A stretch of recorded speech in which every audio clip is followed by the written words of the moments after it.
ஒரு பாதிக்கப்பட்ட மனுஷனுக்காகவோ இல்ல கூட்டத்துக்காகவோ ஆண்டவர் நிப்பாரு வழக்காடுவாருன்னு சொல்றது கேட்கறதுக்கு நல்லா இருக்கு. ஆனா ஆண்டவர் ஒருதலைபட்சமா நிக்கிறாருன்னு நம்மளே சொல்ற மாதிரி இல்ல. வாங்க பாப்போம். கிறிஸ்தவத்தை பொறுத்த வரைக்கும் ஒரு மனுஷன் இன்னொருத்தனுக்கு செய்யற தீங்கு அந்த மனுஷனுக்கு மட்டும் இல்ல, தேவனுக்கு விரோதமான செயலாக தான் கருதப்படுது.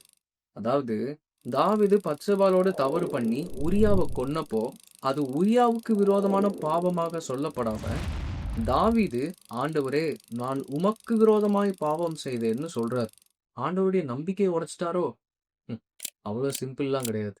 என்னதான் தாவீது சமஸ்த இஸ்ரவேலுக்கு ராஜாவாக இருந்தாலும் தேவன் தான் அனைத்தையும் ஆளுகிற ஒரு சாவரின் கிங். சோ தேவன் இந்த உலகத்துல தம்முடைய சமாதானத்தை நிலைநிறுத்தி இருக்கிறார். இதைத்தான் நம்ம டிவைன் மாரல் ஆர்டர்னு சொல்லுவோம்.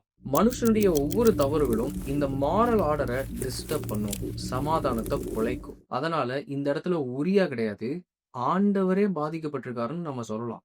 ஆண்டவர் உரியாக்காக வழக்காடினாருன்னு சொல்றதை விட தன்னுடைய ஆர்டரை சரிப்படுத்திக்கிறதுக்காக மீண்டும் சமாதானத்தை கொண்டு வர்றதுக்காக வழக்காடினாருன்னு தான் நம்ம சொல்லணும்.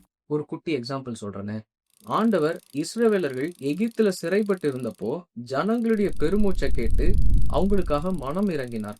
இப்படி பாதிக்கப்பட்ட மனுஷங்களுக்காக வருத்தப்படுகிறாரு, காயங்களையும் கட்டுகிறாரு. ஆனா ஆண்டவர் 10 வாதைகளை எகிப்து மேல கொண்டு வந்ததுக்கு காரணம் இஸ்ரவேலர்களை அவங்க ஒடுக்குனதுக்காக கிடையாது. ஜனங்களை போக விடுன்னு சொன்னப்போ பார்வோன் அனுப்பாம தன் இருதயத்தை கடினப்படுத்தினதுனாலதான். சோ பார்வோன் தேவனுடைய மாரல் ஆர்டரை டிஸ்டர்ப் பண்ணா வாங்கி கட்டிக்கிட்டான். இந்த வித்தியாசம் புரியுதா? கர்த்தர் பாதிக்கப்பட்டவங்களுக்காக மனம் இறங்குறாரு, அவங்களுக்கு உதவியே செய்யறார். ஆனா அந்த கோபம் பழி வாங்குற எண்ணமா மாறாது, அது அவருக்கு நீதியாவும் இருக்காது. எப்படியோ பார்வோனும் எகிப்தும் அழிஞ்சிருச்சுல, தப்பு பண்ணவன் அதோடைய பலனை அனுபவிச்சிட்டான்ல, அது போதும் அப்படின்னு நீங்க நினைச்சீங்கன்னா இன்னும் நீங்க தேவனுடைய நீதியை புரிஞ்சுக்கலன்னு அர்த்தம்.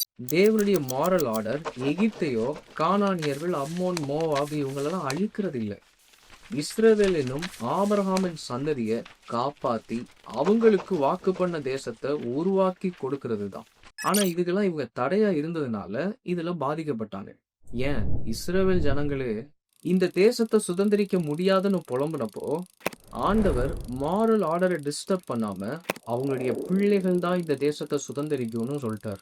சோ தேவன் யாரு பக்கமும் சாய மாட்டார். ஏன்னா ஒவ்வொரு நாளும் மனுஷன் ஒவ்வொரு மாதிரி மாறிக்கிட்டே இருப்பான். ஆண்டவரும் அதுக்கு ஏத்த மாதிரி மாறிக்கிட்டே இருக்க முடியுமா? அவர் எப்பவும் நடுநிலையை தான் கடைபிடிப்பார். இப்படி பண்றதுனால எந்த மனுஷனோ இல்ல ஒரு கூட்டமோ தேவனுடைய மாரல் ஆர்டரை விட பெருசு கிடையாதுன்னு புரிய வச்சிருக்கார்.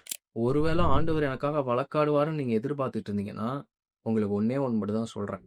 நமக்கு நடந்த அந்த தீமைக்கு கைமாறா ஆண்டவர் இன்னொரு தீமையே வேற ஒருத்தருக்கு செய்யணும்னு நீங்க நினைக்கிறத விட இந்த மாரல் ஆர்டரை காப்பாற்றணும், நிறைவேற்றணுங்கிறதுக்காக ஃபோக்கஸ் பண்ணுங்க. ஆண்டவர் உங்களை கைவிட்ட மாட்டார், உங்களுக்கு சமாதானத்தை மறுபடியும் கொடுப்பார். நீங்க அவரை புரிஞ்சுக்கிட்டா மட்டும் போதும். God plus.